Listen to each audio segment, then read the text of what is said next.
Olá, amigos, estamos aqui começando mais um Ponto a Ponto, recebendo o nosso amigo de sempre, está aqui sempre dando esse reforço com a gente, João Alves. E a nossa conversa de hoje vai girar em torno da afirmativa: no mundo tereis aflições. Então, quem não tem aflições, preocupações, problemas, então isso é um assunto que faz parte do nosso cotidiano e que a gente precisa aprender a lidar melhor com essas aflições e entender a sua razão, não é isso, João? Com certeza, é um prazer estar de novo aqui junto com vocês, um ponto a ponto, trazendo a nossa contribuição para esclarecimento, dos assuntos doutrinários.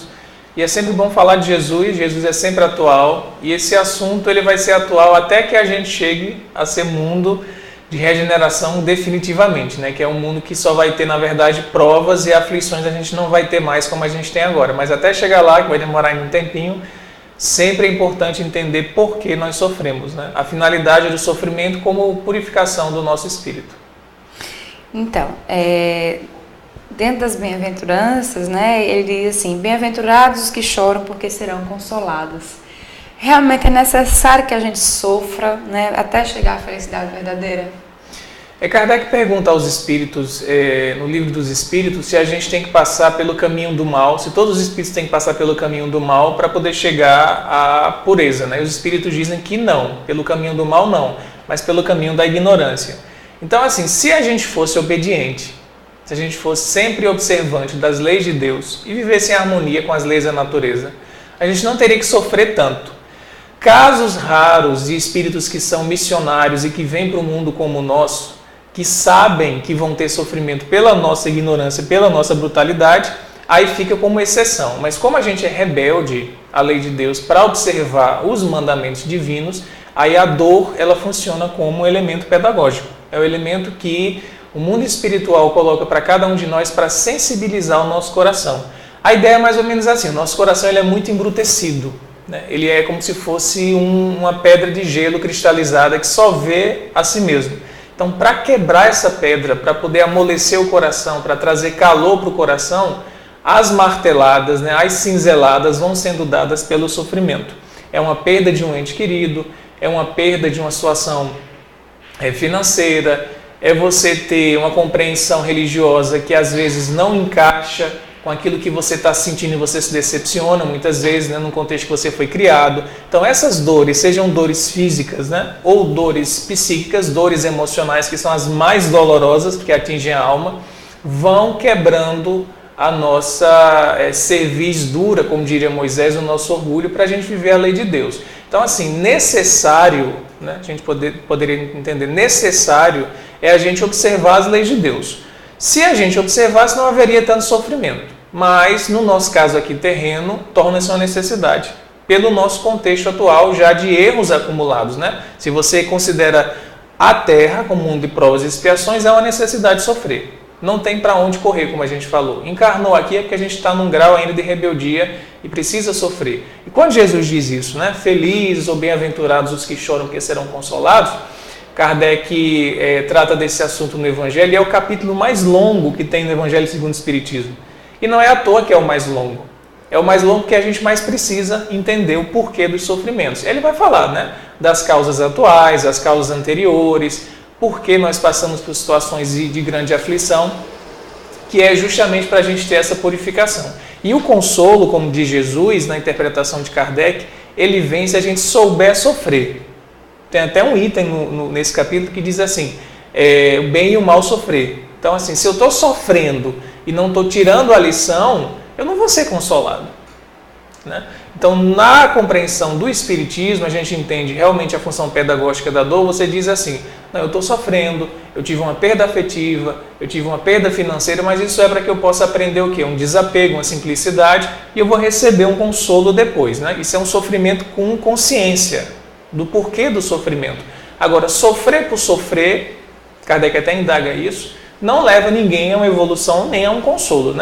E a gente vê que em algumas tradições religiosas mais antigas, as pessoas se martirizavam com silícios, achando que a dor por si só iria purificar, mas não é esse o sentido, porque senão vira um masoquismo.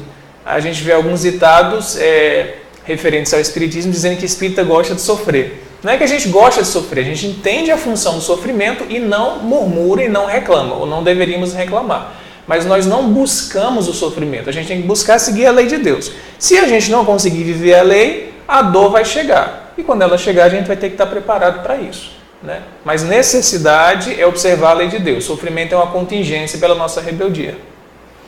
Às vezes, quando a gente fala em sofrimento, a gente sempre imagina que ele é sempre fruto da nossa ignorância, dos nossos vícios, dos nossos defeitos, do nosso egoísmo. Mas quando a gente vê pessoas que realmente doam a vida em prol dos outros, né, que tem toda uma vida de abnegação, de esforço, de dedicação para amenizar o sofrimento do outro. Quando a gente vê essas pessoas sofrendo, a gente pensa, como assim uma pessoa tão boa e ainda passa por essas dificuldades? Aí a gente pode pensar em duas situações, né? A situação mais rara, casos de missionários, como a gente vê no livro Renúncia, que Emmanuel trouxe para nós pelas mãos de Chico Xavier, onde a personagem Alcione vem de uma região espiritual muito superior, salvo engano, sírios, e ela vem para uma família francesa para poder reajustar aqueles espíritos que já tinham ligações afetivas com ela de muito tempo, né? E antes dela encarnar, o mentor espiritual dela diz, você realmente quer ir? Você não precisa estar lá passando por isso. Você vai se deparar com situações de muito sofrimento. É um sacrifício que você está fazendo sem necessidade. Ele diz, não, eu quero ir porque eu amo aquelas pessoas e eu preciso ajudá-las. E ela vem e sofre demais. Porque ela, como você disse, dá amor, dá carinho, dá compreensão, harmoniza a família e recebe ingratidão. O livro é belíssimo, né? Da literatura que a gente tem dos livros de Emmanuel, é o que mais faz chorar, pelo que as pessoas já relatam, porque é muito sofrimento, é um espírito muito, digamos, angelical, de muita pureza, e ela sofre. Isso é o caso raro, né? Há outros casos que a gente percebe assim, fulano é tão bom, né? Faz tudo de bom e está sofrendo assim, bom nessa vida. Que aí eu acho que é o que acontece na maioria dos casos do contexto terreno, porque a exceção são esses missionários. Quando a gente compreende que é preciso viver as leis de Deus, que é preciso deixar o egoísmo de lado, que é preciso deixar o orgulho, a gente começa a ter uma vivência diferenciada. Então, uma pessoa que errou várias vezes durante muitas encarnações, né, e tomou consciência no mundo espiritual, e ela vem para cá numa nova oportunidade, com consciência mesmo, ela faz de tudo para reparar o que ela fez de errado. E ela é boa realmente durante a existência inteira, mas essa existência, né? Essa existência. E muitas vezes esses sofrimentos que ela passa, se doando aos outros e recebendo ingratidão, recebendo pedradas, né? Recebendo incompreensão, que isso é o que dói. Você se doar, não vem nada de volta, né? Não vem nada de volta. Isso causa um sofrimento muito grande para o espírito. Ele pergunta, até que ponto vale a pena eu estar me doando pelos outros? Porque eu só estou recebendo incompreensão. Então, tem casos, que eu creio que seja a maioria, pelo nosso contexto terreno, de pessoas que já tomaram consciência no mundo espiritual e que nessa encarnação estão, até que enfim, né, se dedicando a esse caminho do bem. Então não seria um sofrimento assim de sacrifício, seria um sofrimento, na verdade, porque ela se põe agora na vontade do bem.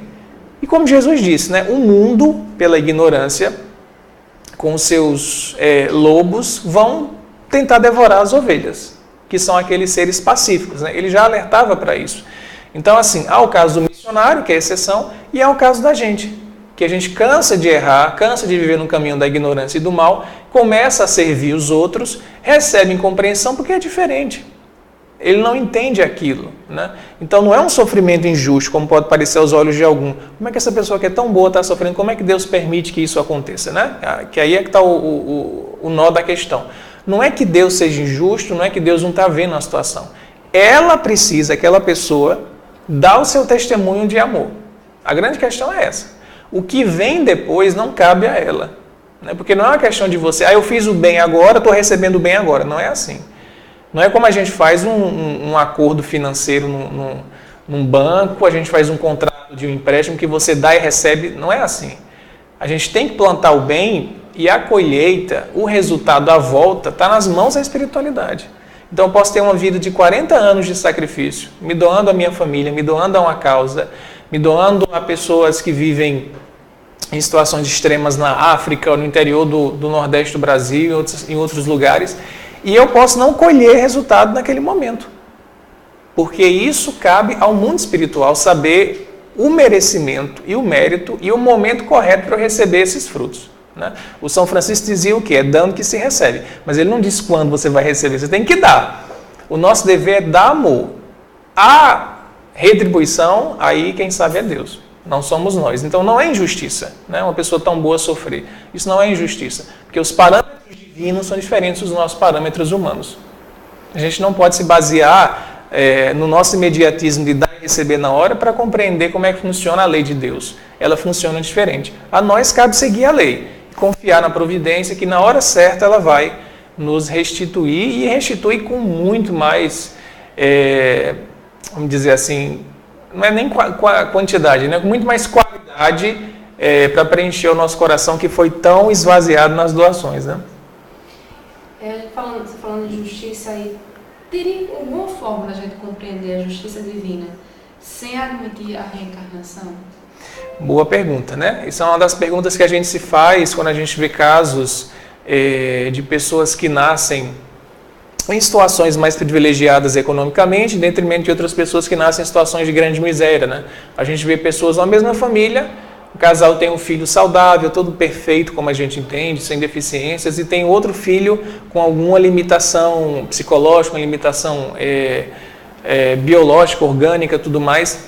E aí você se pergunta, bom, se há um Deus, e esse Deus é Pai, como Jesus fala, como as Escrituras falam, é um Deus amoroso, como é que ele permite, então, que filhos seus tenham condições diferentes, né? É uma pergunta para a gente refletir.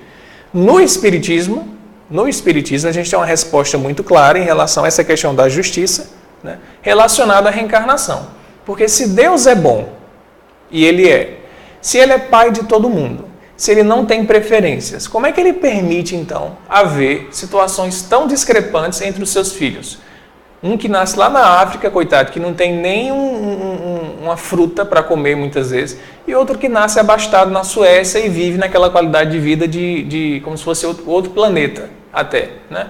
Então essas questões são lançadas ao mundo, algumas correntes vão responder de uma forma que vai resgatar algo que tem acontecido lá na época do Adão e Eva e tudo mais, para explicar que é um problema do homem, não um problema de Deus, mas na visão espírita, cada um de nós responde pelos próprios atos. E isso faz sentido. Pelo menos eu que sou espírita, né? Estou no espiritismo porque é o que faz sentido para mim. Então é a reencarnação que vai explicar. Então se não houvesse a reencarnação, como é que eu explicaria essa imparcialidade de Deus?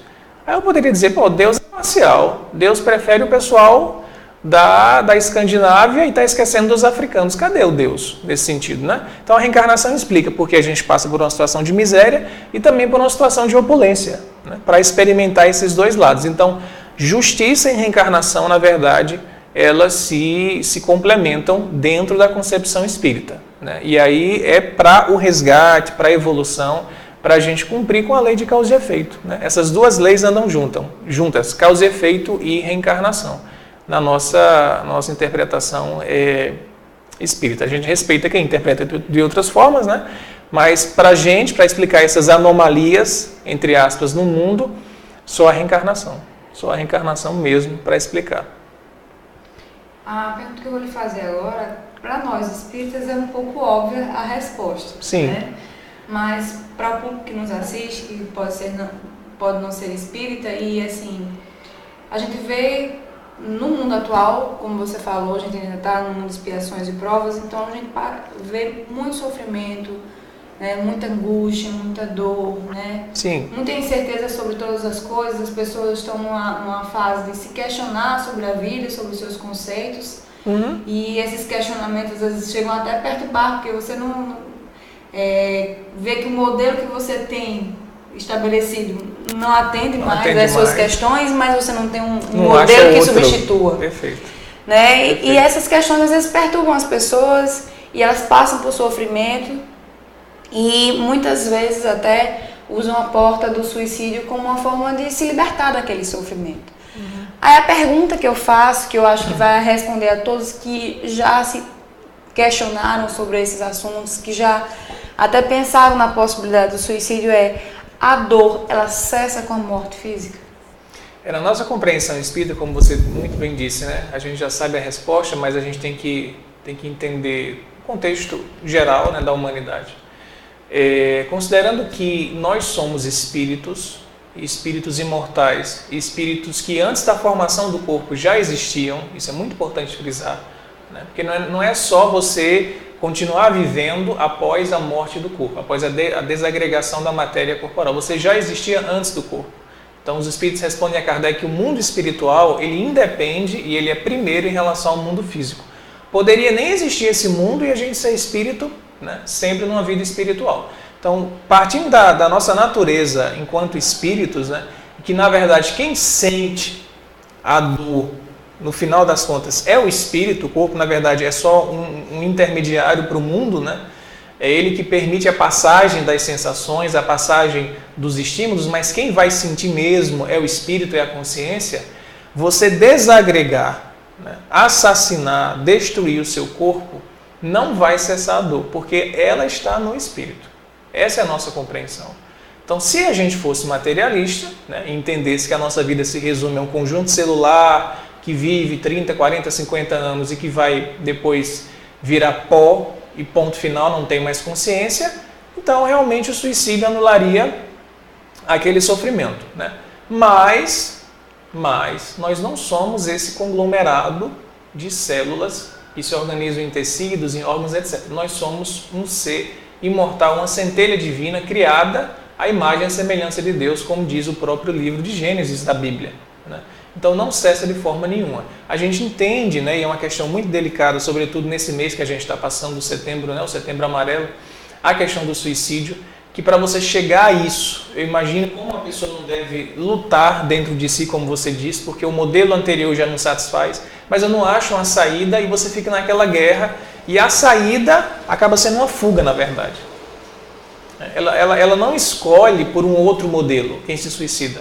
Ela sai do conflito. Olha, eu estou num conflito e não vejo nenhum caminho mais. Aí ela quer dar um apagão, né? Ela quer dar um apagão. Só que esse apagão, na verdade, não ocorre como ela imaginava que fosse ocorrer, porque o espírito permanece do outro lado. E quando a gente afirma isso, a gente não está afirmando isso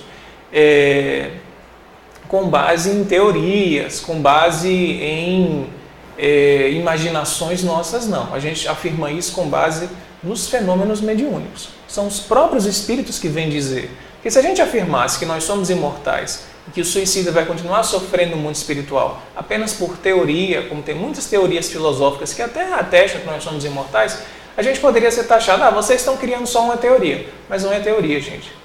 Basta se debruçar nas obras mediúnicas, né? A obra como Memórias de um Suicida da Ivone e tantas outras obras que tratam disso, o próprio livro Céu e Inferno, que tem um capítulo só sobre os suicidas. Então são eles, do mundo espiritual, que vêm até nós, dão testemunho de que são seres que viveram na Terra, trazem informações que a pessoa que recebe, que é o médium, não tinha como saber.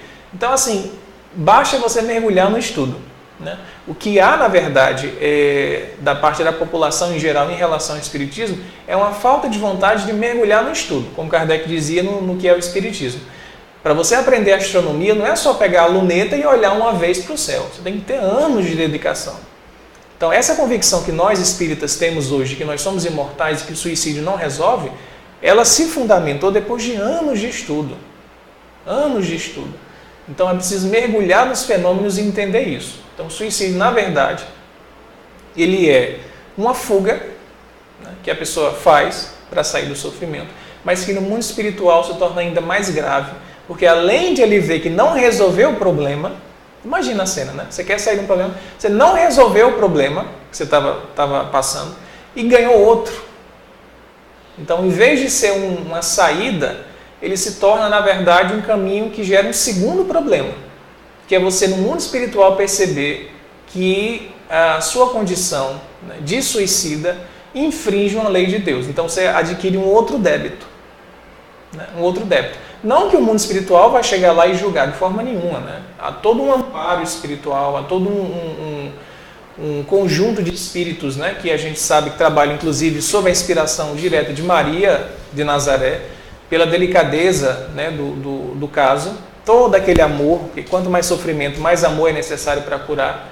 Não há um julgamento do mundo espiritual, mas a gente precisa dizer a verdade, né? Não resolve, adquire um outro problema no mundo espiritual, além de deixar todos os parentes, né, assim, a comoção que ocorre numa família. Então, suicídio jamais não resolve a situação. A gente tem que focar na vida, valorizar o que a gente tem aqui na vida. E a grande dificuldade é o que, Giane? É a gente não ter paciência para resolver os problemas. A gente é muito imediatista.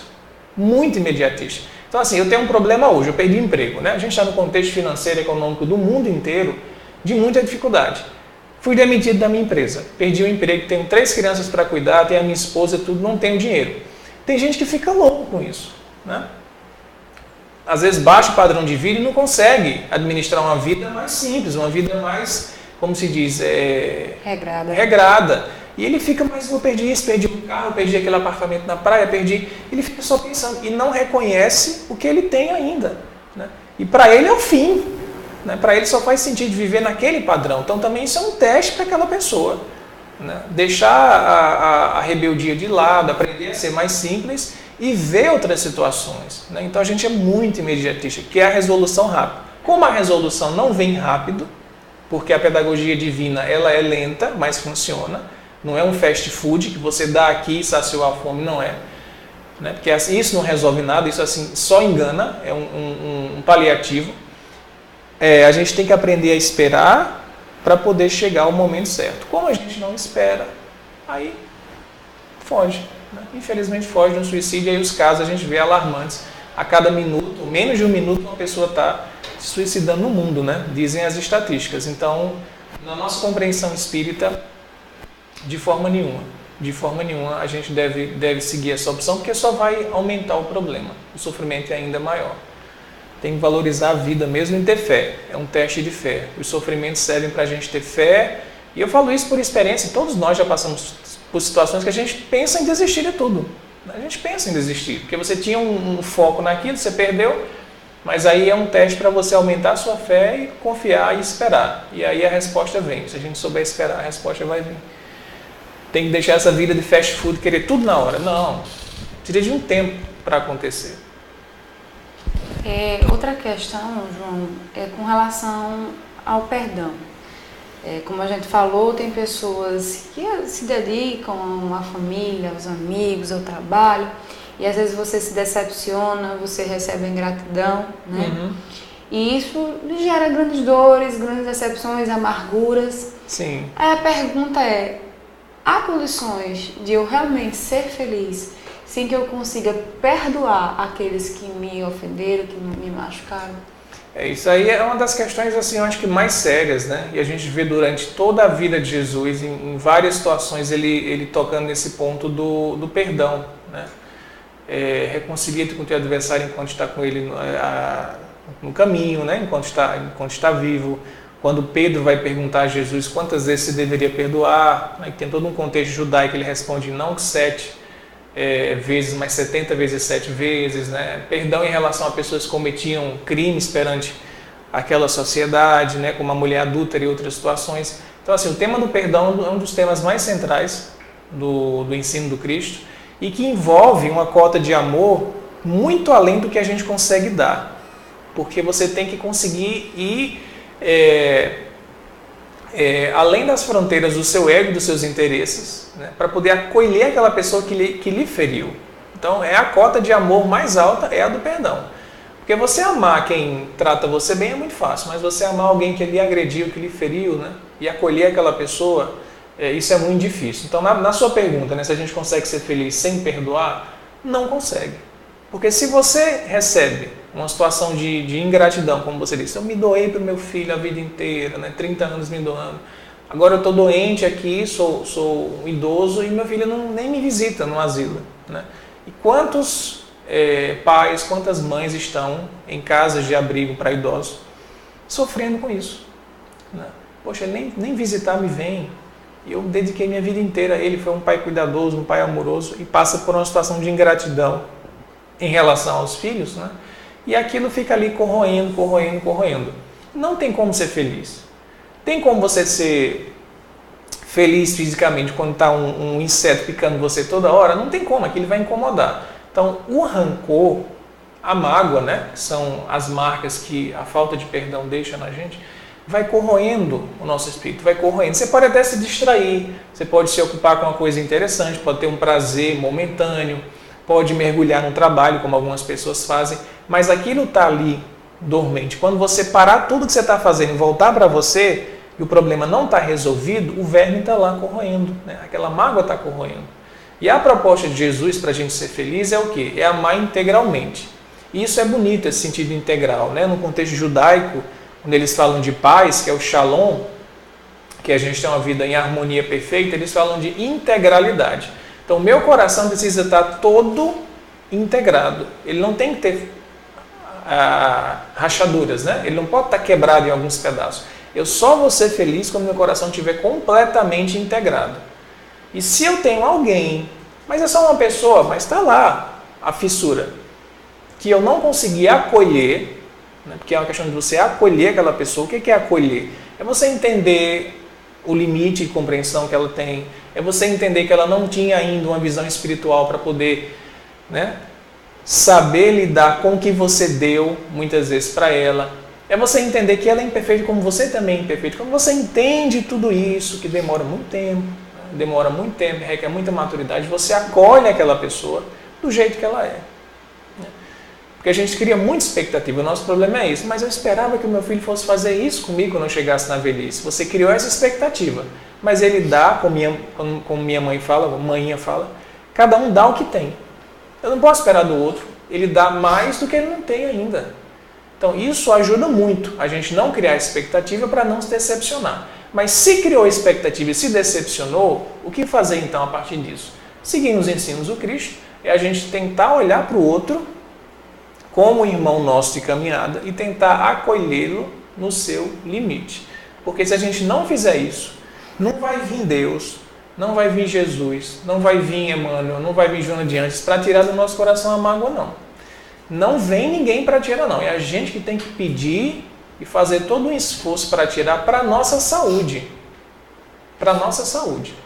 Então, sem perdão, não tem felicidade. Porque a gente não está integral, né? Nessa visão do coração todo inteiro, como diria o povo judeu.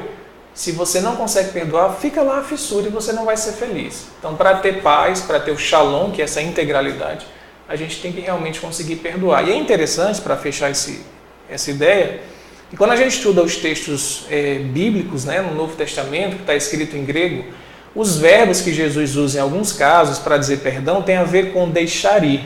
É interessante isso, a gente viu isso no NEP estudando. Então, quando ele fala assim, perdoa, né, teu inimigo, perdoa teu adversário, ele está dizendo assim, deixa ir essa mágoa. O verbo diz isso, é se liberta disso. Se libertar, porque a gente prende. Né? E aí você passa 5, 10, 15 anos, aí quando vê a pessoa, mas você fez aquilo naquele dia, então está lá ainda, você não deixou ir aquela mágoa, você está agarrada com ela. Né? E eu fico pensando, por que a gente se agarra a isso? Porque a gente sabe que não faz bem, a gente se agarra. Né? Na minha compreensão, nos estudos que a gente já pôde fazer, isso tem muito a ver com o nosso egoísmo. É dor, mas é a minha dor. É a minha dor. Né? E tem gente que diz isso. Esse sofrimento, essa doença é a minha doença. E às vezes a pessoa se identifica com aquilo. Se você tirar aquilo, ela perde a identidade. Né? Então, ela é a pessoa que um dia foi traída pelo marido. E ela se identificou com isso, como a pessoa que foi traída. Mas nós somos muito mais do que isso. Isso são episódios da vida. Nós somos espíritos, centelhas divinas, como dissemos. Então, se a gente se apegar a uma imagem nossa, uma fotografia nossa, de uma situação de sofrimento exterior, e isso ser a nossa identidade, a gente nunca vai ser feliz. Tem que fazer como Jesus disse, deixa aí, né, um processo de oração, e tem que ter muita, realmente, vontade, buscar terapia, se for o caso, ajuda psicológica, para deixar aí e tirar essa mágoa. E quando a gente olhar para a pessoa, ela ser um ser humano como qualquer outro. Né? E aí não ter mais aquela dorzinha, a cicatriz não voltar a doer. Então, felicidade tem a ver com liberdade, e liberdade tem a ver com ter o coração todo integralizado, sem ter nenhuma fissura. Então, perdão é essencial. Né? Tem casos até, que a gente vê algumas pessoas que são expositoras espíritas na área de saúde, que falam que muitos cânceres vêm de situações de não perdão. Né? Eu já vi muitas palestras e do pessoal da área da AME, da Associação Médica Espírita, dizer isso, que alguns cânceres vêm porque a gente armazenou mágoa demais. E isso começa a vir para o nosso corpo. Né? Energeticamente fica no perispírito, que a gente sabe que tudo é energia, tudo está fluindo aqui, Então essa mágoa ela está andando, né, digamos assim, energeticamente no meu perispírito, ela se localiza em algum órgão mais frágil que eu tenho, e aí ela vai, digamos, se materializar, ela vai descer na forma de um câncer de estômago, de um câncer de mama, de um câncer de pulmão, e etc. O final das contas é isso. Chega um ponto que não aguenta mais o perispírito e ele joga para o corpo e a gente tem a doença. Ou a gente se liberta disso energeticamente através das orações de terapia, ou o próprio perispírito vai dizer, você não está conseguindo, então eu vou libertar para o corpo, que vai ter que sair. A proposta divina é a gente ser puro, então vai sair de uma forma ou de outra, ou pela dor, como a gente estava falando no início, como um câncer, né, se a gente não conseguir abrir o nosso coração, ou se a gente for obediente à lei de Deus e quiser realmente amar, a gente busca terapias, bate na porta, como diz Jesus, e vai encontrar soluções, mas tem que sair. E como a felicidade é o nosso destino, isso é muito bonito, a felicidade é o nosso destino. Deus nos criou para sermos espíritos puros. Essas mágoas, essas fissuras todas vão sair. Com dor, sem dor, mas elas vão sair. Nem que seja um cirurgião que vá lá arrancar, né? Cirurgião divino, através de câncer e outras doenças, mas elas vão sair. Porque Deus quer que nós sejamos felizes. Esse é o nosso propósito. Sermos espíritos bem-aventurados. A gente vai chegar lá. Agora, se a gente quiser, né, atrasar a caminhada, é o nosso livre-arbítrio. Se a gente quiser acelerar o processo também, Deus agradece. Ele fica mais feliz ainda. Ritmo, né? Cada um no seu ritmo. E quando agora analisando o outro lado, de quem provocou a dor, de quem provocou o sofrimento. Como lidar com essa aflição quando você sabe que você causou uma dor muito grande a alguém e você não tem mais como resolver?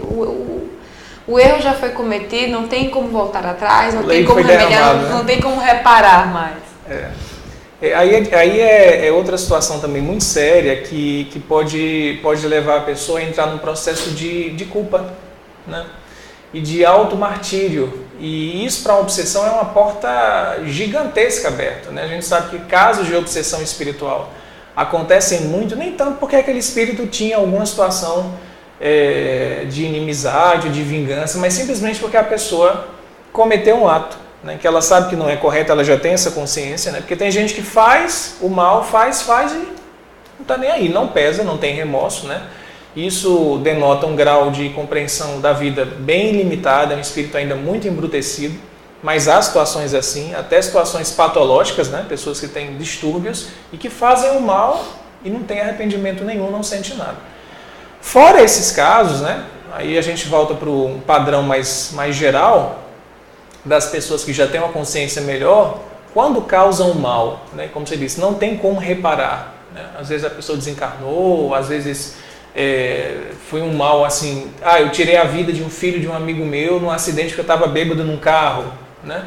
E eu não queria fazer aquilo, mas fiz, ou às vezes até queria, no momento de raiva, de cólera, fui tomado por aquele impulso e fiz o ato e depois, meu Deus, o que foi que eu fiz, né? Naquele momento de cólera. Então o que pode ocorrer nesse sentido é o quê? Um grande sentimento de culpa, e você ficar remoendo, e a nossa querida Joana de Ângeles fala muito sobre isso, que a gente não deve se entregar a essas situações de culpa porque é uma destruição. A gente está se aniquilando, né? Além de você não resolver o problema, né, você fica numa fase até de vitimização muitas vezes. Eu sou isso, tá vendo como eu sou ruim, eu não presto, fica se vitimando. Não resolve o problema, abre as portas para obsessões, porque a sua guarda espiritual ela é baixada, porque você está se punindo.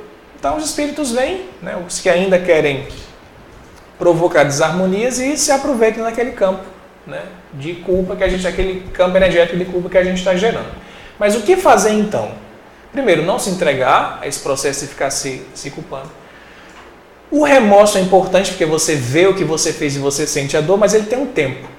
Ele não pode ser um remorso para durar 3, 4, 5 meses. Né? Você tem que sentir aquilo, errei, ok, e depois disso tem que tomar uma atitude de se arrepender, né? Isso está até no livro Céu e Inferno. Você tem que se arrepender. O que é arrependimento? Né? E até a palavra a gente resgata também o que está lá no texto grego, quando João Batista dizia assim, arrependei-vos, porque o reino dos céus está próximo. Quando ele usa a palavra grega lá, ele está dizendo assim, mudem a sua mente. A palavra é essa, é metanoia, o arrependimento. O que é se arrepender? Então, né? Eu confesso que eu errei. Não é só isso. Não é só do lábio você dizer. É preciso ter uma mudança mental, é você ter aquele clique na consciência, aquele insight, poxa, de fato, eu cometi uma infração perante a lei de Deus e caiu em si, você cai em si. Você cai em si. Tem um sentimento do remorso que leva você a cair em si depois. É o processo natural, é o arrependimento. Depois do arrependimento, você tenta reparar o que você fez. É a última fase do processo, né? São 3 fases. Reparar como? Aí depende da situação, né? Se você cometeu, por exemplo, um crime, estava lá embriagado, dirigindo, matou uma pessoa que você não queria, a pessoa desencarnou, ai meu Deus, o que eu vou fazer agora? Na nossa compreensão espírita, sabendo que nós somos imortais, orar por aquela pessoa. Não tem o que fazer, porque ela já foi para o mundo espiritual. Como é que eu vou até ela, né? Através de orações, pedir perdão e de alguma forma com os parentes tentar se aproximar, tentar se engajar em atos de amorosidade, dependendo do caso, como diz na carta de Pedro, que o amor vai cobrir os nossos pecados, né? Então, se eu cometo uma falha perante a lei de Deus, a melhor forma de eu reparar isso é agindo no outro polo, na outra energia, que é o quê? Viver na lei de Deus. E o que é viver a lei de Deus? Amar, no sentido mais amplo da palavra, né? Então, é não se culpar, primeiro, buscar o arrependimento sincero, que é a mudança da consciência, ter aquele clique para não repetir o erro e tentar reparar quando possível. Às vezes é uma situação mais simples, às vezes você tem um relacionamento conjugal e trai o seu esposo, né? E ele está encarnado ainda e você viu que pisou na bola, você sofre com aquilo, você sente, poxa, eu traí, eu fiz aquilo, eu fui fraco naquele momento. Todos nós somos suscetíveis a isso, né? E se bate o arrependimento sincero, você ter a coragem, é difícil, mas ter a coragem de ir até a pessoa, pedir o perdão. E se ele não der o perdão, aí já não é com você mais. Jesus fala assim, vai até o teu adversário e pede o perdão. Se ele não tiver condições de perdoar, você também tem que ir. Poxa, ele não está em condições, mas eu fiz o meu esforço de ir até ele. Agora, ficar se culpando, né? Se colocou como ser um ser inferior e tudo mais, não vai resolver. Então, é tentar reparar no que for possível. Está encarnado, tem um contato material, tenta ir até a pessoa. Hoje a gente tem até meios mais sutis de fazer isso. Manda um e-mail, manda uma mensagem, grava um áudio, né? Você não tem coragem de ir até ela, mas escreve um texto. Envie alguma mensagem, pelo menos manifeste que você está ali se importando com a situação. Isso vai quebrando o gelo aos pouquinhos. E no mundo espiritual, as orações, porque a vibração sincera vai chegando. Naquele espírito ele vê, poxa, fulano cometeu esse crime comigo, mas ele está vibrando diferente. Por mais revoltado que ele esteja no mundo espiritual, ele vai perceber que você mudou. E com o tempo ele muda também. Com o tempo ele vai mudar. Então, é da postura, né, de quem cometeu o crime, ter esse remorso, arrependimento e mudar e aprender. Porque se ele se entregar a isso, ele focar nisso, aí pronto. Aí ele só vai acumular mais situações de sofrimento. Então é mudar, é como João Batista dizia, né, a metanoia, mudar a sua mentalidade e agir. Agir para você reparar o mal que você fez. Você destruiu uma casa, né, alguém está no volante aí, perde o controle e destrói o muro da casa. Tem que ir lá e levantar o muro de novo. Tem que reparar o dano que você fez, porque você é o responsável. E pela lei de causa e efeito, quem comete o ato vai ter que reparar. Vai ter que reparar. Isso é a justiça divina, né? Isso tem muito a ver com você falando com essa frase, né? O remorso é um câncer que corrói as forças sublimes do amor. Exatamente. Porque você fica ali remoendo, né? Até o ré no português é isso, é repetição, né? Eu estou ali toda hora, só lembrando daquilo que eu fiz, e como nós somos energia, isso é muito importante. Ó. Todos nós somos energia, né? Na compreensão espírita, a gente é essa centelha divina, o espírito, né? Que é algo até difícil a gente definir, a gente não tem uma definição própria, além de ser um princípio inteligente, mas o que é inteligência, né? É difícil a gente mensurar, porque a gente não pega, a gente não mede, a gente não vai para o laboratório, né? Mas a gente fala de energia e sentimento. Então, ou a gente vai colorir essa energia que nos é dada com tons rosas, né, digamos assim, de amor. Alguns falam que o amarelo é da sabedoria, enfim, tem algumas correntes que falam das cores e de fato a gente emite cores no plano espiritual, dependendo do nosso estado. Ou a gente vai colorir com tons mais negros, né, com tons mais sombrios de remorso, por exemplo. Então, se eu estou colorindo a energia que me foi dada com esse tom, eu não vou ter combustível, né, para poder colorir, eu não vou ter tinta para poder colorir com o tom do amor. É como você vai usar a sua energia. Deus nos dá, na natureza, né, o fluido vital que nos mantém vivos, E a forma que eu vou utilizar esse fluido depende da minha consciência. Então, se eu estou gastando tudo isso só remoendo, só me martirizando, quando a pessoa precisar de amor, eu digo, olha, eu não tenho para dar porque eu já gastei tudo com o meu remorso. É como alguém que está no volante de um carro. Dirigiu para uma tal cidade. A pessoa, olha, eu queria ir para outra cidade. Não, mas eu já gastei o combustível em ir para aquela cidade. Eu não posso ajudar você. Então, amor é doação de energia. Então, se eu não acumulo em mim, se eu não crio um campo em mim de energias positivas, como é que eu vou dar para as pessoas? Não tem como dar. Né? Você não se ama nesse sentido, que aí é o primeiro grande erro, que a gente tem o dever de a gente se amar, que isso é lei de conservação. Quem cai nesse remorso fica só corroendo, ele deixa de se amar. E aí o primeiro grande erro é esse, é você deixar de se amar. Porque está lá, lei de conservação, a gente tem que se amar.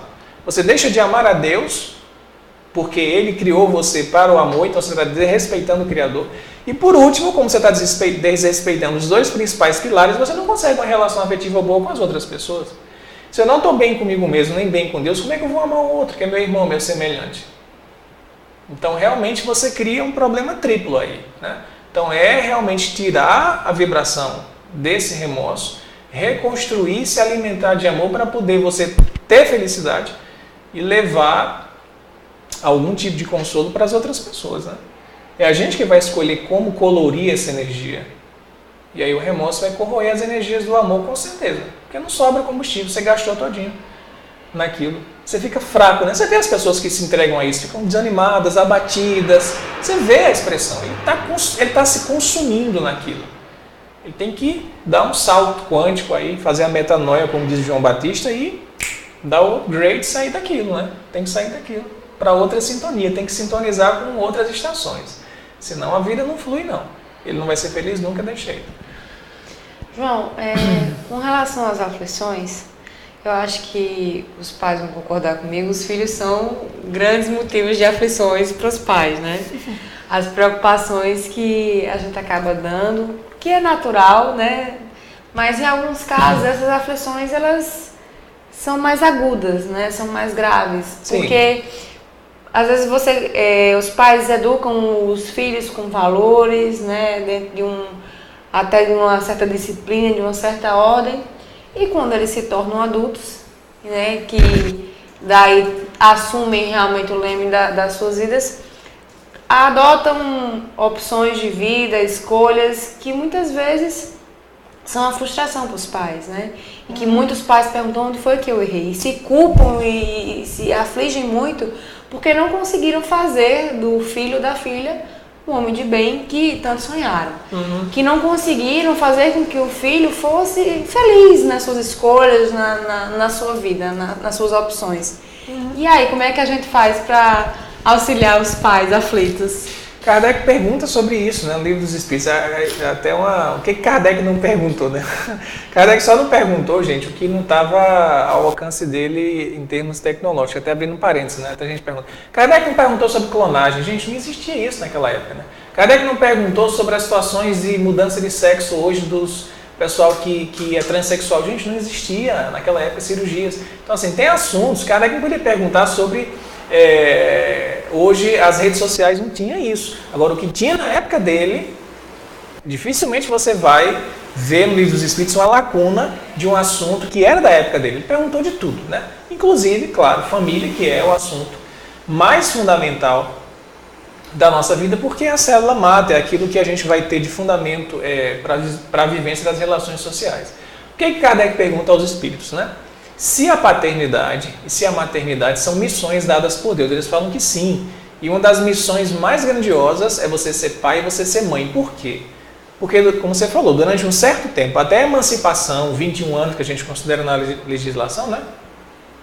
Embora tenha gente que fica até 30, 40 na dependência dos pais, você passa 20, 25 anos sendo cuidado por outro ser e Deus, na verdade, coloca... esse ser frágil sobre o cuidado, esperando que os pais deem conta do recado. Porque antes de você ser filho do seu pai, ser filho da sua mãe, você é filho de Deus. Então Deus faz uma concessão, dizendo, olha, eu estou dando a você, espírito, um irmão seu, vocês são irmãos porque são filhos meus. Mas nessa situação você vai cuidar um do outro. Então isso é um cargo muito grande. Porque os pais vão prestar contas, como a gente fala, né? Uma expressão assim bem de contrato, de acordo entre partes. Você vai prestar contas ao Criador depois. E Kardec pergunta, quando os pais fazem de tudo pela educação dos filhos, se dedicam, etc., e o filho não segue, né, o esperado não segue o caminho do bem, se torna uma pessoa desvirtuada, né, faz escolhas impensadas, como é que fica a situação dos pais em relação a isso? E eles respondem com muita clareza. Se os pais cumpriram com a missão, sobretudo dando o exemplo, que isso é o mais difícil. Isso é mais difícil. Não é só você, eu preparei os melhores colégios, né? Eu tinha uma dieta em casa impecável, tirava do açúcar, tirava isso, tirava aquilo, tirava gordura, meu filho tinha tudo certinho, tinha um nutricionista com ele e tal. Não é isso, não. Você deu o exemplo de ser presente, mesmo com as atribulações, com a correria do dia a dia, você tem aquele momento presente com seu filho. Você deu o exemplo de você mesmo ser uma pessoa que orava, que buscava fazer o bem. Se você fez o que lhe cabia nos seus limites, então você não tem débito, né, vamos dizer assim, perante a lei de Deus e perante a sua missão. Você cumpriu com a sua missão. Você cumpriu com a sua missão. Então, perante Deus, você está quite. Né? Vamos usar a expressão assim bem do pessoal jovem. O grande problema é o quê? Como os pais criam um laço de afeto muito grande com os filhos, o que é mais do que compreensível, porque precisa do cuidado. Tem alguns pais que, mesmo sabendo que fizeram de tudo, e que Deus não está cobrando, né? São espíritas até, não sei, que Deus não vai me cobrar que eu fiz o meu melhor. Mas eu não consigo até me perdoar porque meu filho está daquele jeito, porque acha que ele tem culpa no cartório, como se diz. Aí entra o problema, aí entra uma grande aflição. Porque você vê que o seu limite de ação não foi capaz de transformar aquela criatura. Né? Os espíritos falam que as crianças vêm como se fosse um vaso, né, para a gente moldar. E essa imagem é muito bonita, a gente fez isso na evangelização infantil juvenil. Alguns espíritos falam isso, a criança é dada para vocês moldarem e imprimirem novos caracteres. Aí os pais vêm e dizem, poxa, eu não consegui moldar do jeito que eu queria. E ficam se culpando muitas vezes com isso. O que é isso muitas vezes? Orgulho. Porque achava que tinha um poder de mudar o espírito. A gente não tem o poder de mudar ninguém, primeira coisa. Primeira coisa, a gente não tem poder de mudar as pessoas, a gente tem um poder de influenciar. Influenciar, isso é muito importante. Jesus pode estar do meu lado aqui, como ele viveu com as pessoas. Ele não tinha como entrar no coração do outro e mudar, não. Ele vivia a lei de Deus, ele era um exemplo vivo, a gente pode dizer, a lei de Deus estava viva ali nele, e ele influenciava as pessoas, e as pessoas, poxa, esse cara é diferente. Olha como ele ama as pessoas e você se inspira nele. Então o pai pode influenciar o espírito, mudar não. Você não vê Jesus, vamos tomar Jesus, né? Você não vê Jesus hora nenhuma dizendo, ai meu Deus, Judas me traiu, Judas me entregou. Ai meu pai, Pedro fez isso. Ai meu Deus, eles dormiram ali enquanto eu estava orando. Você não vê. Porque ele não tinha pretensão de mudar a pessoa. Cada um tem o seu caminho com Deus, eu posso influenciar. Então muitos pais caem numa situação de autoflagelação quando vê os filhos assim, porque tinha uma pretensão de mudar. Então a primeira coisa é, ninguém muda ninguém. Aquele espírito é filho de Deus e momentaneamente está como seu tutelado. Né? Tutelado. Segundo, o que dói, e eu acho que é isso que dói mais, é você ver um ente querido num caminho, como a gente fala, errado. Né? Poxa, eu estou vendo meu filho se acabando nas drogas, meu filho se acabando na bebida, meu filho se acabando em relacionamentos conturbados, se casa, separa, não consegue cuidar dos filhos dele. E você de longe vendo aquele querendo cuidar, querendo ajeitar, mas não consegue. Isso dói. Qual é a percepção, né? Qual é a mudança de mentalidade que o pai deveria ter para conseguir lidar com essa situação? Entregar ao Criador. É entregar ao Criador. Não é da sua alçada controlar aquele espírito. O seu limite de cuidado e tutela foi atingido. Ele se emancipou, não tem o que fazer. É difícil, eu sei, porque está lá a raiz no coração. Você sofre vendo o seu filho sofrer. O que você tem que fazer? Entregar a Deus e orar por ele. Não tem como você ir lá e dizer, venha para cá. Não, ele tem um caminho dele agora. Ele tem um caminho dele agora. Isso no caso dos pais, como você colocou na questão, que deram o exemplo, que fizeram bem. Os pais que não fizeram, aí sim, aí vão ter remorso, vão ter sofrimento, porque sabem que não cuidaram, né? Mas aí já é um outro aspecto. Mas se cuidou direitinho, cumpriu a missão, está quite com Deus e entrega ao Criador. Faz orações, tenta intervir. Então você não pode passar a vida inteira guiando o seu filho. Ele tem que ter independência dele, ele tem que dar as cabeçadas dele. E para a gente fechar, fica aqui até a sugestão da gente ver em casa, né, para elucidar bem esse tema de relação pais e filhos, a parábola do filho pródigo, que ilustra muito bem isso. Um pai super dedicado, cuidava bem dos seus filhos, de repente o filho menor diz: pai, eu quero minha parte da herança para ir para o mundo. Ele, ok, dá a parte da herança. O pai sabia que ele ia se dar mal. Deixa ele ir. Vai lá, dá as cabeçadas, erra, se arrepende, cai em si, volta para casa chorando, o pai abraça o filho, né? Então é o grande exemplo, o grande modelo de pai ou de mãe. Isso aí a figura é masculina, porque o contexto da época era um contexto patriarcal, né? Jesus estava inserido nisso, mas serve para as mães também. Ele não quer ir, não quer fazer a experiência, é a liberdade, né? E aí o pai acolhe e aí há toda aquela reconciliação. Mas a entrega do Espírito ao caminho dele e ao Criador. E o que cabe aos pais é dar o exemplo. É difícil isso, porque exige desapego, né? Exige você romper com esses laços de família que estão muito ainda no sentido de apego muito fortes na gente. Mas é o exercício a se fazer. Eu fiz a minha parte, entrega nas mãos de Deus e ora por ele. Que um dia ele vai cair em si, como o rapaz e o filho da parábola caiu em si. Foi comer comida dos porcos lá, mas aí o texto fala, ele caiu em si. Ele pensa, meu Deus, eu estou aqui.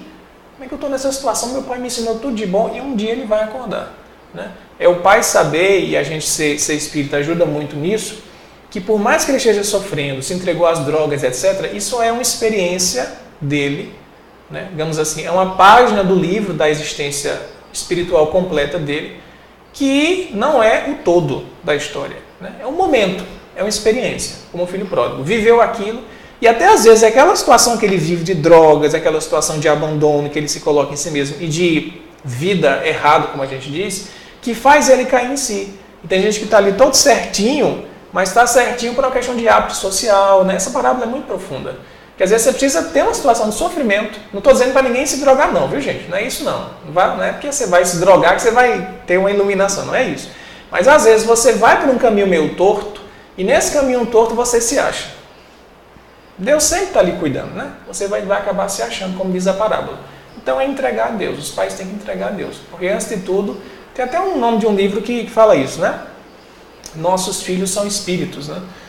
Não lembro agora o autor, não sei se é o Richard Simonetti, mas enfim, é um autor espírita para dizer que pertence a Deus. A gente está de empréstimo, na verdade, uma concessão que Deus faz para a gente cuidar de alguns seres durante algum tempo.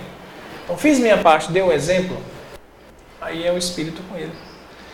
É um exercício de desapego. Desapego, é um exercício de desapego. A gente está aqui para exercitar muitas coisas, viu? Tem que malhar o espírito. É exercício. É muito exercício para ter musculatura. Os filhos também vêm para que a gente possa aprender, né? Aprender, com certeza.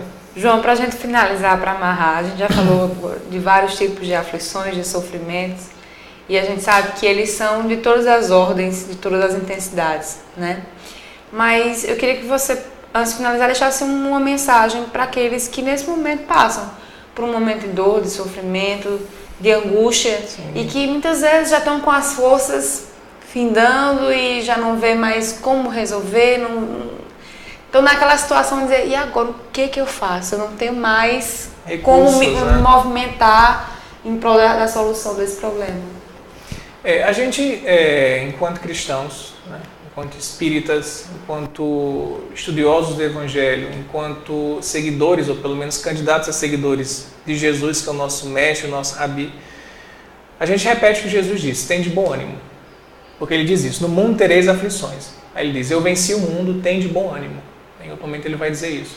O que é ter bom ânimo? É não desistir.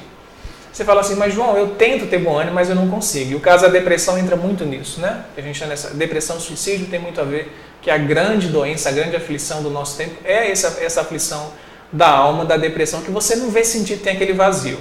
Então, o que fazer? Felizmente, hoje, né, e eu falo por até experiência própria, de ter passado por situações, ainda está passando por situações relacionadas a esse aspecto emocional, você tem que buscar uma ajuda até médica, química. Então, a gente tem recursos na medicina hoje que auxiliam a gente conseguir pelo menos ganhar uma vitalidade para ir resolver o problema, porque às vezes você não tem nem a vitalidade, né? E uma medicação, uma química, que a ciência, como a gente sabe também, é um dom divino, e a medicina é um dos trabalhos mais nobres que a gente tem, né? Embora muita gente vá ser médico só para ganhar dinheiro, a gente sabe, mas enfim, a medicina no sentido mais essencial é uma das ações mais nobres, porque visa cuidar do outro. Ela nos oferece hoje muitos mecanismos. A gente às vezes tem preconceito, tem resistência, né, em entrar numa situação, não, tem que tomar remédio para poder ter ânimo. Às vezes tem, porque o cérebro está ali desregulado. A química está desregulada. A gente viu recentemente, está vendo o caso de uma personalidade muito famosa, que é o Padre Fábio, né, que passou por uma situação de pânico e deu um depoimento muito lúcido dele. Eu fui buscar remédio, fui buscar orientação médica, e foi muito bonito ele falar isso, porque quebra muito preconceito. Então, em algumas situações relacionadas à depressão, por exemplo, você tem que ter uma ajuda química para poder dar aquele start. Dando aquele start, você tem que buscar o quê? Terapias, pessoas e se engajar em relações de afeto, que é isso que vai curar, né? E se for um caso, né, diferenciar de uma aflição que não tem a ver com isso, mas tem a ver, como a gente falou, de perdi meu patrimônio, né, perdi isso, perdi aquilo, aí é humildade. Aí é exercício de humildade. Se é uma aflição por perdas, né, por você não estar aceitando a situação, você está revoltado, porque isso causa muita dor, exercício de humildade. É olhar mais para quem está do seu lado, é ver que tem pessoas que estão sofrendo mais do que você. A gente sempre está numa situação assim, tem gente acima, tem gente abaixo. Sempre tem essa situação. Como os espíritos são aí incalculáveis, a quantidade, né? Sempre vai ter um espírito acima de você e um espírito abaixo. E reconhecer que onde você está hoje, pelo que a gente entende do espiritismo, da revelação espírita, é o caminho possível que nas suas escolhas, dessa e de outras vidas, resultaram na situação de hoje. Nada é por acaso. Isso é muito consolador. É muito consolador. Então busque, a gente recomenda, né, estudar as obras espíritas, mas eu não tenho nem ânimo para ler, né? Abre o YouTube, começa a escutar palestra, né? Abre a nossa página no Face, começa a ver, Você tem que buscar alguma coisa, tem que se mexer, o que não pode é se entregar. E se preciso for, buscar o auxílio médico, né? Porque se a gente não se amar, essa é a primeira coisa a se fazer. Jesus fala, amar o próximo como a si mesmo. Se a gente não se amar, a gente não faz mais nada. É o auto-amor que vai nos salvar num primeiro plano. Então, dependendo da sua situação, é buscar um auxílio médico, buscar um auxílio espiritual para lidar com a revolta e aprender a humildade.